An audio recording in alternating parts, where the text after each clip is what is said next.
This is Behind the Headlines, with behind-the-scenes analysis on issues affecting Pennsylvanians, sponsored by the Susquehanna Valley Center for Public Policy. Now, here's your host. Hi, from Philadelphia to Erie and from Scranton to Pittsburgh, it's Behind the Headlines. I'm Charlie Greenewalt, Senior Fellow for the Susquehanna Valley Center for Public Policy, and I'm joined by my co-host, Maura Donnelly. Hello, Hi, Charlie. Maura. How you doing? Oh, I'm okay. What do you think of the governor investigating the lieutenant governor?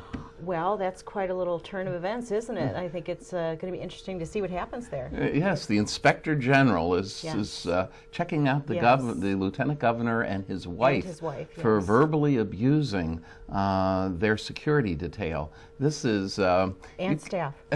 I know.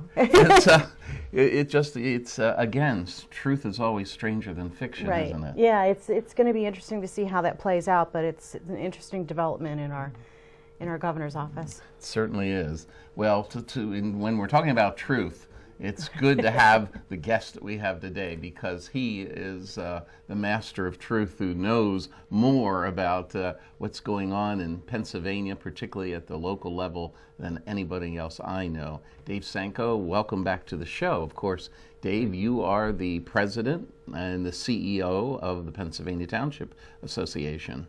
Right. Township Supervisors Association, and we had you a couple months ago on the show, and you were telling us at that point how the state budget was developing for your association. Could you give us an update on that, Dave? Sure. I mean, I think as we look at what's going on in Harrisburg, I mean, the good news is the legislature and the administration seem to be starting off closer than they've ever started off before. That's good in terms news. of trying to come to a spend number. The bad news is nobody's talked about how to pay for it yet, which I suspect is where the controversy will come in. But there's still a spending problem, and the impact on local governments. Really, at the end of the day, there's not a lot of state money that goes to local government. So our greater concern is if they want to try and transfer state functions and state services to the local governments in the form of unfunded mandates. Well, one of the biggest issues that local governments faced recently has been the need for police services, and I know that there's been a funding issue related to that. Can you provide us an update on where that sort of diversion of funds for police services is? Sure. Well, I think over the years, the Pennsylvania State Police is over 100 years old and one of the oldest in the nation, and they do a terrific job. And they provide state police coverage all across Pennsylvania. There are other communities that, based on their individual desires or wants or crime patterns or needs, choose to add on additional local police, and they will impose a local tax to pay for that. And that's fine. Everybody should have that option and that right. There are all those communities that are in many parts of rural Pennsylvania that are quite content with the coverage of state police. Shouldn't have to pay twice for it. Everybody's paid that assessment. And the bigger concern isn't so much about whether you pay for state police or you don't pay for state police, but it's a more of a systemic problem of state government and taking functions that are legitimately state functions and saying, you know what, we don't want to pay for that anymore. We're gonna have you guys pay for that. That was done a couple years ago with in the Department of Environmental Protection with sewage enforcement plans and some of those things that had been paid for by the state that are now the locals' responsibility. This year, there's an attempt to try and shift police coverage to local responsibilities. Who's to say what's next? I mean, in the future, it may be restaurant inspections will be leaving the Department of Agriculture. But that helps balance the state budget. What's the problem? You can balance the state budget on the someone backs else's of the local back, government. on the backs of local government. It'll still equate to a tax increase Yeah. At the local level. But I suspect that folks in Harrisburg can say, we didn't do it, it wasn't us. But ultimately, it leads back to those decisions. Well, Dave, you are someone who knows the truth about Pennsylvania state government and about Pennsylvania finances. You've served in the legislature, you've served in the lieutenant governor's office, you've served the governor, you have made the rounds of the different offices at the state level, and you've seen the state government from all angles. Is it a good thing or a bad thing that the pension crisis isn't being addressed in this particular budget, Dave? Well, I think it's clearly a giant question for why it isn't. I mean, how can you have that kind of outstanding deficit out there and not talk about it? Not one mention. Not a mention at all. And maybe it's somebody else's problem, but ultimately it's the taxpayers' problem. It's billions of dollars, and in the traditional Harrisburg way of who have almost addicted to spending, talk about how we're going to pay for all this stuff, and they really ought to be talking about some of the reforms to the cost drivers, and to bring down the long-term costs of the pension, and then figure out how to pay for that. So in addition to unfunded mandates that are being placed on local governments, what are some of the other issues that you're facing and that you're concerned about right now? Well, I think one of the big pressing concerns, and local governments are responsible for, townships are responsible for providing for the public safety and health and welfare of their residents. In that includes fire and EMS services. And 30 years ago, there were 300,000 volunteer firefighters. Today, there are 60,000 volunteer firefighters covering the same territory. And as that number continues to dwindle, there is great concern about how to go about recruiting volunteers and retaining the volunteers we have, and recognizing that Pennsylvania was the birthplace of volunteer fire services.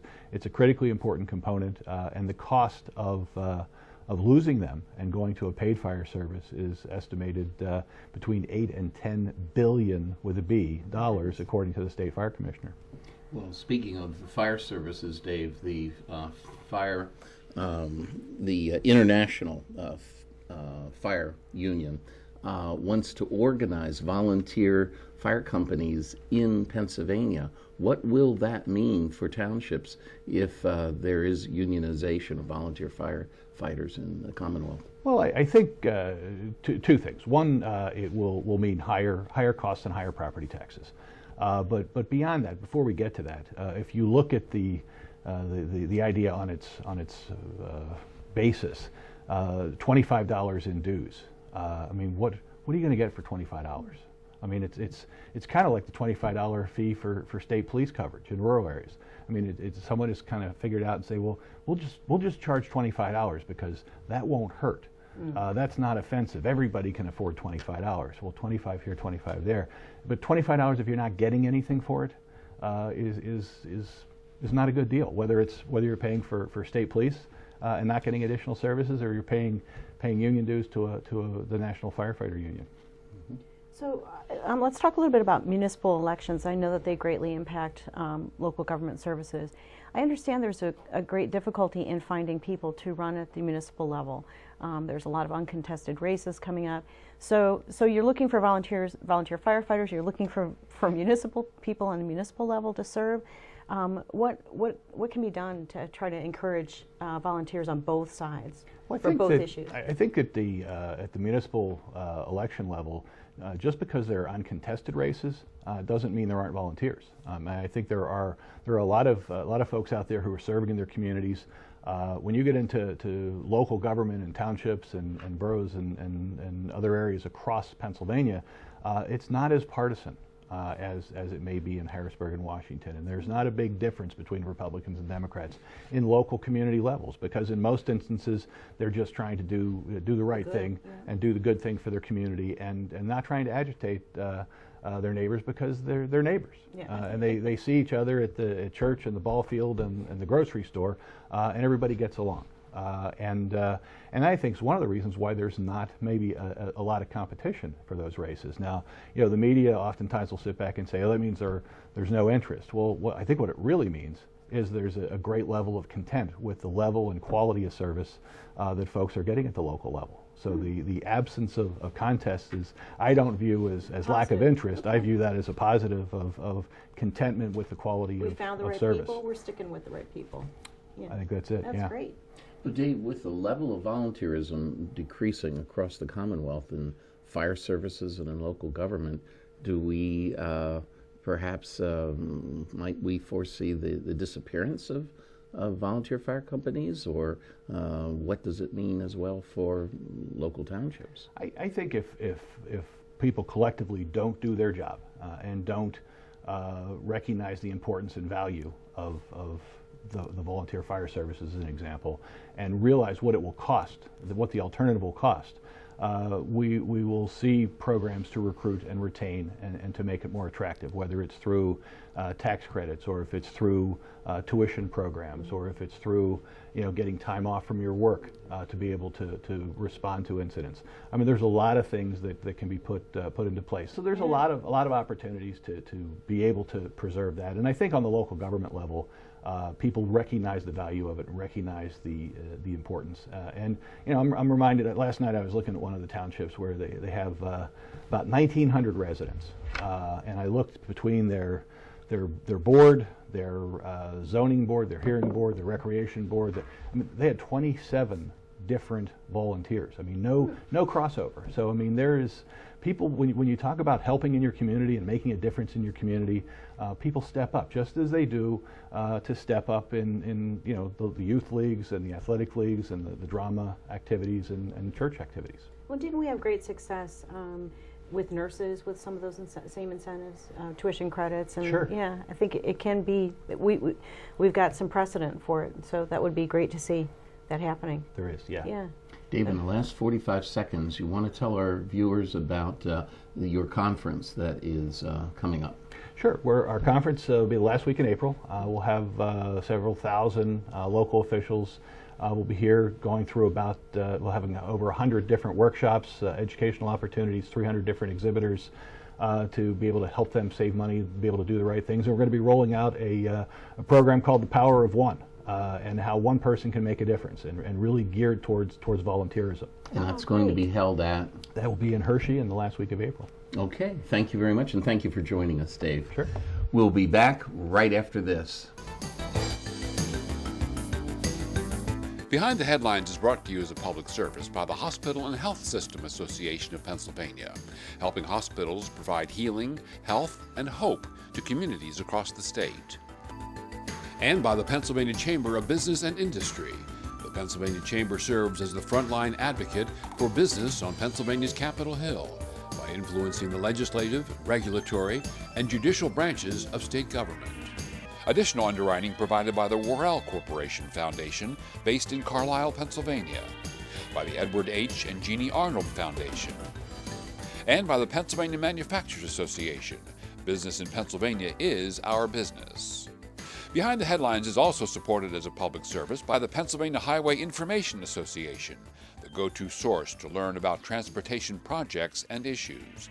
Visit pahighwayinfo.org. Welcome back to the second segment of Behind the Headlines. In this segment, Maura and I are joined by Bob Latham. Bob is the Executive Vice President of the Associated Pennsylvania Constructors. Bob, welcome back to the show. Good to be here, Charlie. Good to see you, Mark. Great to have you. Yep. Well, it's appropriate to have you at a time when everyone's gearing up for summer vacations, and there's a lot of emphasis on transportation, and particularly infrastructure repair during the summer months. Well, as you know, I represent those people that are out there building roads and bridges and making them safer for people, and certainly we have a better opportunity to do that now, thanks to some of the actions by members of the General Assembly several years ago and more recently. So I like to acknowledge the fact that our legislative leaders have done a yeoman's job in trying to make sure we have enough money to do infrastructure projects. Let me jump in right there before I hand you Sure. over to Maura, and that is that the budget is developing on Capitol Hill right now. How does this budget look for transportation infrastructure for construction and maintenance? Let me go back to last year's budget very quickly, because up until then we've had a situation brewing where because of deficits in the general fund, we pitted the transportation budget, if you will, or the motor license fund, against the needs of the state police, drawing money out of the motor license fund that should be going to road and bridge repairs into the state police for their much needed budget. What we saw last year was they finally put a cap on that and said, okay, we're gonna cap that and then slowly move that back. Personally, we would like to see it done more rapidly, but on the other hand, at least that's a start. And what PennDOT was able to do with that is come out about a month or so ago and say, okay, because of that, we've been able to program more money over that 10-year period into rehabilitating our interstate system, also doing some major capital projects, getting started, for example, on 322 up in the State College area, and then also put more money back into maintaining our roads, because PennDOT has 40,000 miles of roads they have to maintain, which is a lot. Wow. So, and then getting back to your actual Yeah. question, this year's budget is kind of like stand pat, although there's one asterisk behind that. So are they, you said they're going to slowly lower that cap. You think that might be what's in jeopardy, is the continued lower? No, I think of the it? cap will stay. I think moving it more rapidly Exactly. Is is what's up in the air. iffy. That's kind of up Okay. in the air. The governor really got the conversation started with his budget address, in which he suggested that those municipalities that have opted not to have their own police force or be part of a regional police force pay a fee into the general fund for their coverage by the state police.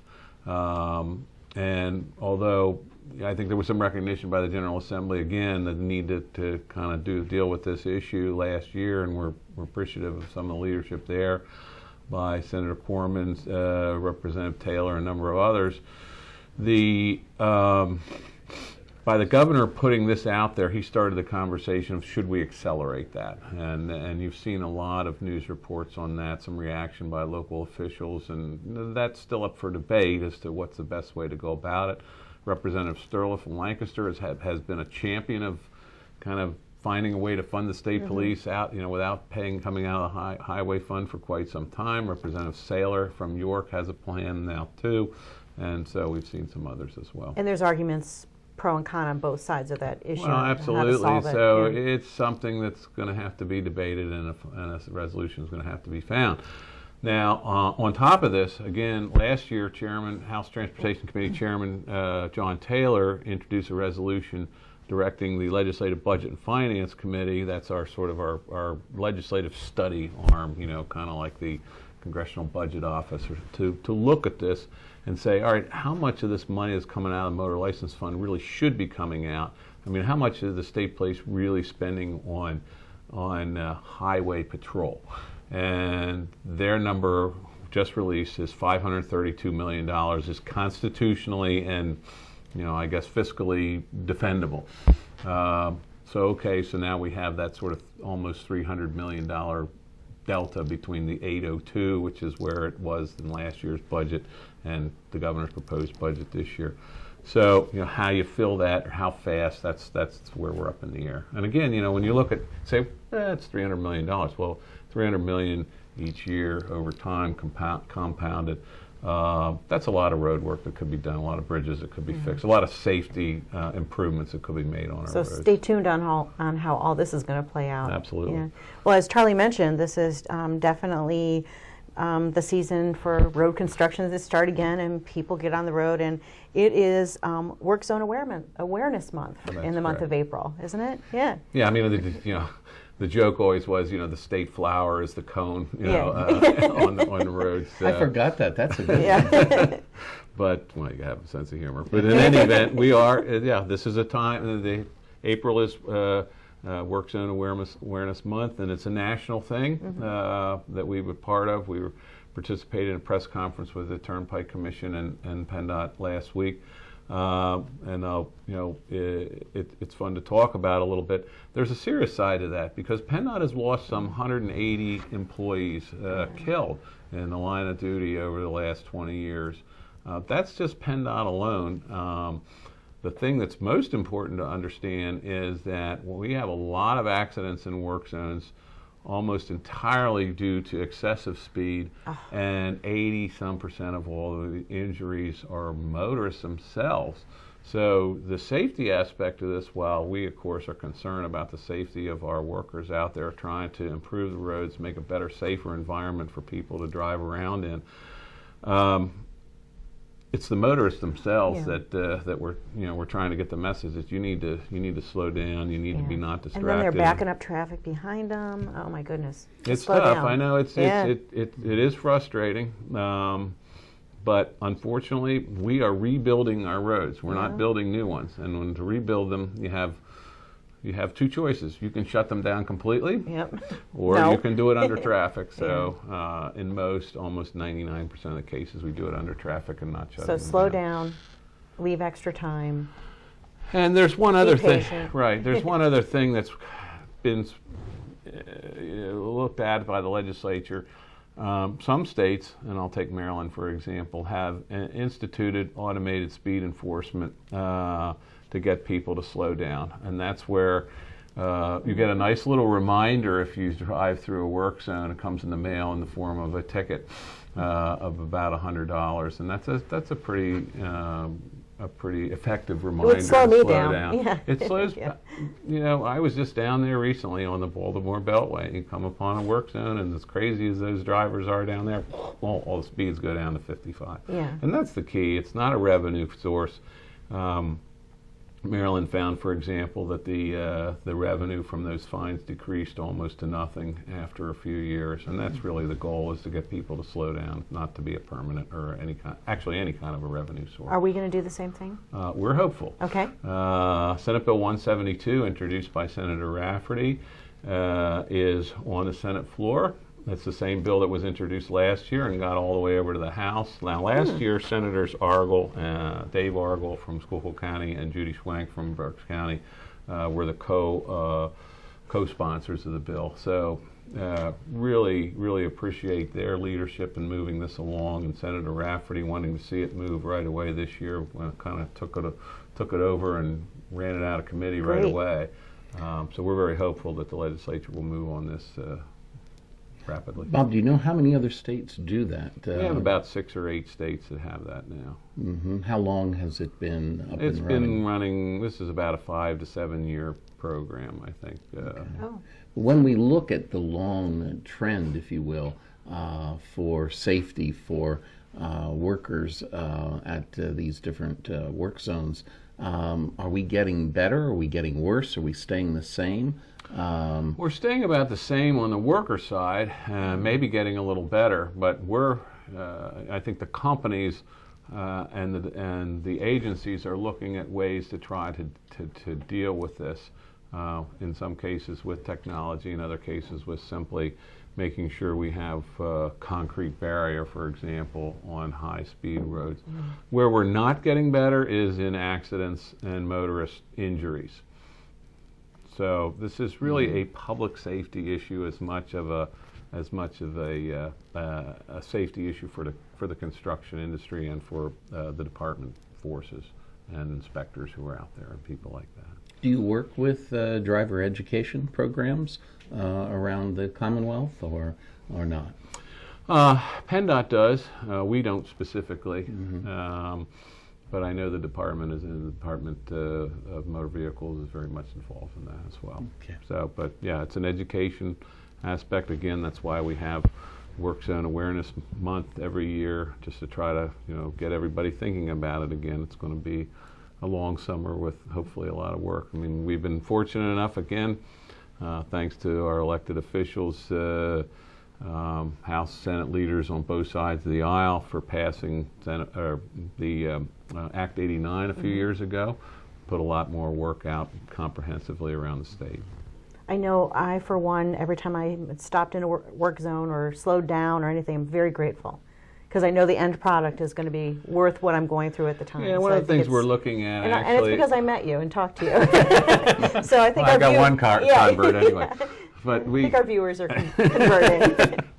Well, one of the things we're going to be looking at doing is hopefully, particularly in high volume areas where it appears as though things are going on forever, trying to do a little bit more public messaging. I know the department is working with social media and other communications outlets to try to let people know. They have a new 511 system that I think is coordinated with the Waze app. Waze app, Waze okay, app, my favorite app. Yeah. So you'll be able to get more real-time information. I think the real thing is people want to know how long is this going to last. Yeah. It's funny, we have a work area near my house, and it backs up every day, and you think, all right, how long is this going on? Because Yeah. it's really a minor thing that they're doing. So that kind of communication can sometimes help people. Yeah, get the answers to your right. questions. Bob, could you tell our viewers what are the new innovations? What's new out there in terms of machinery, in terms of construction techniques, so that these projects are done in a shorter period of time and they're done at a lower cost? Are there things out there that you can share with us? The industry is, when you look at innovative technology and things like that, that it's moving very rapidly in some industries. Not so much in ours, in terms of like artificial intelligence and things like that. But there are a couple things that are being done. First of all, 3D modeling is becoming very much in vogue in construction design. So we're able to make a lot of use of that. On the inspection side, one of the things that will alleviate traffic backups sometimes when you have bridge inspection, and the reason that you're backed up going over a bridge is because they have to stop a bucket truck in the middle of the bridge and have a person underneath there looking up. Yeah. I think that'll be gone completely within the next year Drones? or so because Because of the use of drones. Oh, yeah. See? Drones. That's pretty cool. Interesting enough, on drone technology, we're also looking at deliverables and actually 3D printing, delivering construction parts to remote areas. Caterpillar, for example, estimates that 80% of all parts are less than 20 pounds. So they'll be able to deliver those to remote areas by drone, and things like that. We are cool. also looking at some material solutions, construction products that hopefully will wear more, which means we'll have, wear better, I guess I should say, and we'll have to be out there much less, so the roads will last longer. Okay, well, thank you Great. very much, Bob, for the wrap-up. Sure. And we really appreciate it coming into this season. Yes. We will be back next week with a new edition of Behind the Headlines. Tune in then.